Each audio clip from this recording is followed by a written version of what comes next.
I'm Ben from I'm a Kiwi. I've spent the last 5 years in Singapore. I've got a wife and two ragdoll cats. The biggest personality that I follow, it's not necessarily my favorite, but I think he suits TikTok quite well, is The Rock.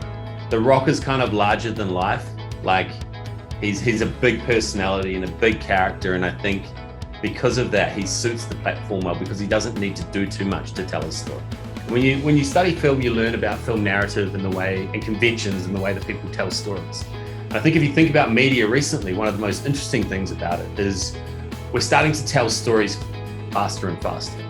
And so TikTok's almost a concentrated, magnified version of many of the stories that we've told before, but it's got an ability to tell a really strong story in a very bite-sized, snackable, interesting way.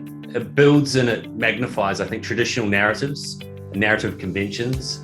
It's interesting, and I think it's engaging, clearly. Recently, we had a Spotify campaign that's focused on getting people to buy into a family plan. And in some of the markets across Southeast Asia, there's an aversion to paying for content.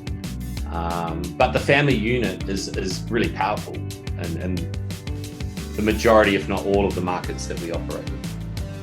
And being able to harness the power of that family unit, I think, is really important. But what we found, particularly over COVID, which was interesting, was that families were participating inside TikTok challenges. And I thought we started leveraging and thinking about how we could leverage the platform to get almost some of the younger members of the family to influence some of the older members. The brand loved that many people, particularly young people, have with Spotify, to be passed on to the older family members through some really interesting experiences. I think balancing that short term with your long-term goals and ambitions is something that successful marketers do with themselves and with their teams. I think if I had to boil the word leadership down into 3 words, I think it's challenging to do that, but I think vision is really important. Being relentless in terms of striving for that vision, aiming for excellence. I think always looking for excellence, to better yourself, to better your team, to better the things that you're doing.